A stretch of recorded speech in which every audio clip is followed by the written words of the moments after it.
Rwanda's national colors of blue, green and yellow light up the capital, giving Kigali a festive look as the $300 million Kigali Convention Center stands out in the city's impressive skyline.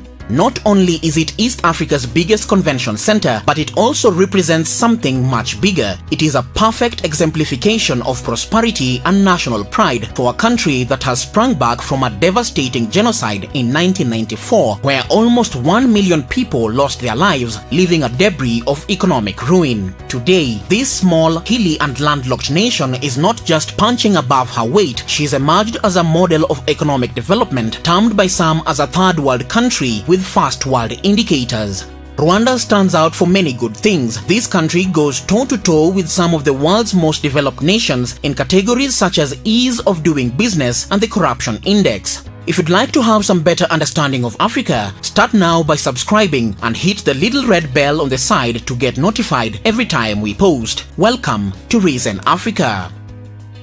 Despite harrowing memories of the 1994 ethnic cleansing, Rwanda has witnessed a remarkable economic transformation in recent years and has become one of the most successful knowledge-based economies on the African continent. Its achievements are often described as nothing short of miraculous. It has become the country to look out for in terms of investment opportunities, value for money, and economic growth. So much so that it is touted as being on the fast lane to become a first world country. To definitively say this, we must first look to understand the meaning of first world and third world countries.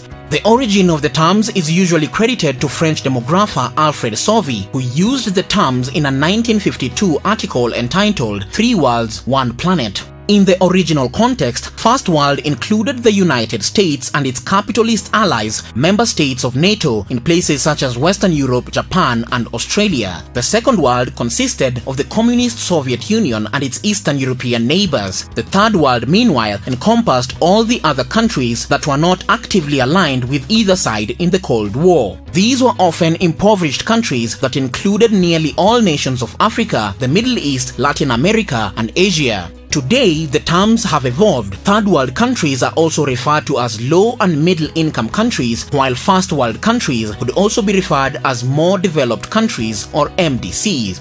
Of the 54 African countries, about 19 are represented on the world's poorest list. Three factors determine whether or not a country makes the cut to be classified as a first world country. The gross domestic product and economic stability, political stability, and data from the Human Development Index are also taken into consideration. The first factor to consider in Rwanda's rapid transformation: GDP and economic stability. Rwanda does not rank among the richest countries in Africa, but there's a reason why this tiny East African nation has become Africa's poster child for progress. In the year 2000, the government established Vision 2020, a long-term development strategy with the main objective to transform Rwanda into a middle-income country by 2020, based on a thriving private sector.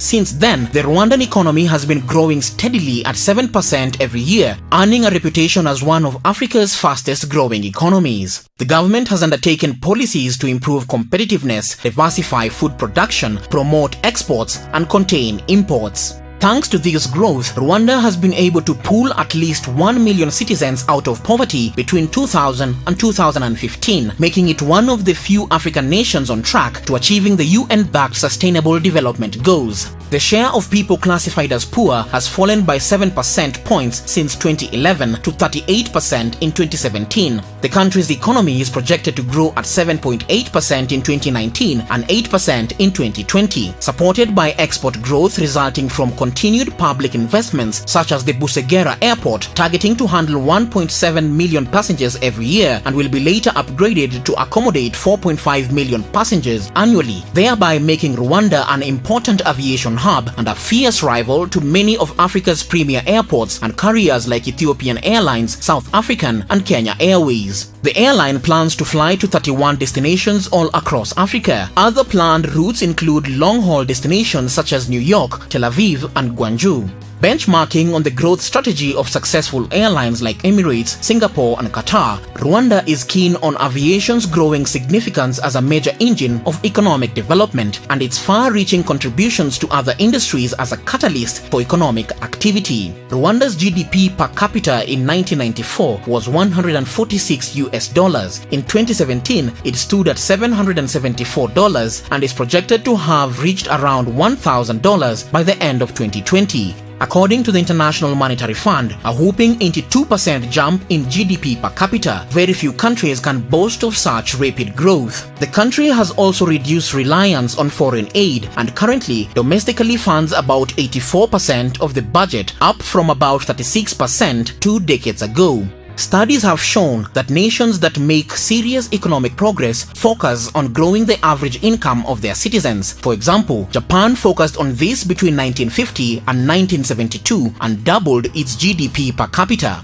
The second factor to consider a country as first world is political stability. It's not easy to talk about Rwanda without talking about President Paul Kagame. His leadership style has played a major role in terms of the political stability the country is enjoying. Kagame previously commanded the rebel force that ended the 1994 genocide. He was considered Rwanda's de facto leader when he served as Vice President and Minister of Defense from 1994 to the year 2000. He has been widely described as the most impressive and among the most repressive African leaders, which begs the question, is Rwanda's Paul Kagame a strongman, a technocrat, or a little bit of both? And how has he contributed to Rwanda's stability? Many African economies are known for mining natural resources or being agrarian in nature. Kagame chose to take Rwanda on a different path by choosing to diversify exports and sources of revenue, making services the country's linchpin earner. Thanks to investment in both soft and hard infrastructure, such as the State-of-Art Convention Center in 2018, the International Congress and Convention Association ranked Kigali as the third most popular conference and event destination on the continent after Cape Town in South Africa and Casablanca of Morocco. By 2020, Rwanda is projected to double its revenue from conference tourism, and investors have been paying attention. Marriott, Radisson Blu, Park Inn, Serena, among others, are set to increase investments and create thousands of jobs in the country's promising hospitality industry.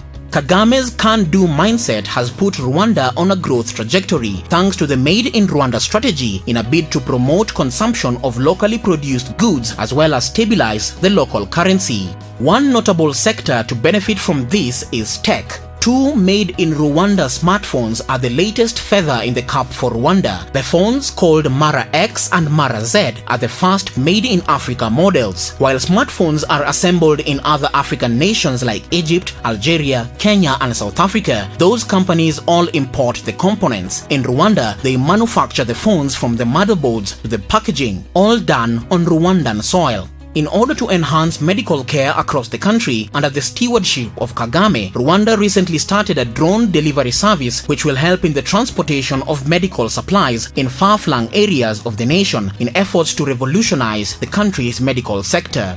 The Rwandan leader is big on intra-African trade and regional integration in the 6-member East African community to foster a regional market of over 200 million citizens. In 2018, Kagame took on US President Donald Trump over trade. He slapped a ban on importation of used clothes from the United States, pitting the world's largest economy against Rwanda. Kagame stuck to his guns, saying the move will protect Rwanda's local garment industry he knows can create thousands of jobs locally. A darling of the development community, critics say that while the regime has maintained peace and economic growth, it has also suppressed political dissidents through pervasive surveillance, intimidation, and suspected assassinations. However, scholars have also shown that the fast-growing East Asian tigers benefited from a form of state-directed capitalism. Scholars have also coined the term Kagamenomics in a bid to analyze this apparent paradox of strongmanship in relation to development. The third factor to consider when judging a first world country is the Human Development Index. Rwanda is still a work in progress, but when you look at where the country has been, where it is now, and the record-setting time it has taken to get there, the nation is definitely on the fast lane for success. According to the 2019 World Bank Doing Business Index, Rwanda is the 29th easiest place to do business in the world, the only low-income country in the top 30, beating far richer countries like the Netherlands, which ranked number 36, Switzerland ranked number 38, and Italy, which posted number 51. The most recent Corruption Perception Index by Transparency International ranked Rwanda the third least corrupt country on the African continent, only behind the Seychelles and Botswana, which are some of Africa's richest countries according to the gross national income.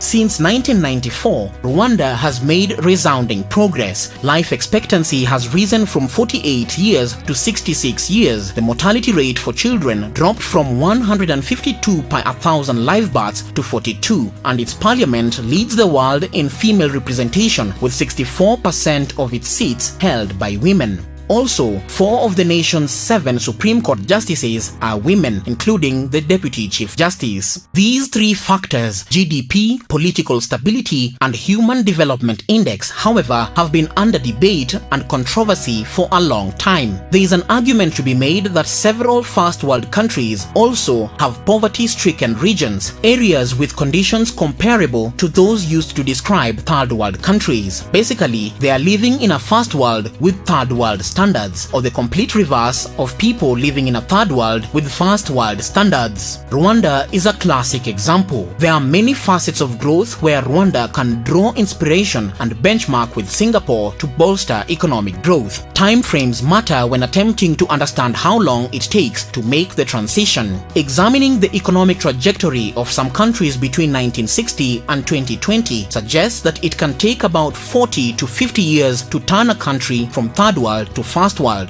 Though Rwanda is making an all-out concerted effort to turn into another Singapore through following Singapore's footsteps, some challenges lay ahead. Critics argue that Rwanda is lacking some of Singapore's advantages and may take longer to replicate Singapore's success. Singapore has access to the sea with the world's busiest port. Rwanda is landlocked. Singapore has one of the world's best education systems. Rwanda is currently transitioning from an agrarian population to a knowledge-based economic system. Singapore is in a stable political neighborhood, while Rwanda's neighborhood faces volatile regional politics. Despite the myriad of challenges, Rwanda's indicators are still beyond impressive. Singapore went from being a third world country to a first world country in just 60 years. As a matter of fact, the country's GDP grew from $700 million in the 1960s to $325 billion today. Rwanda, on the other hand, has taken great strides just 25 years since the genocide.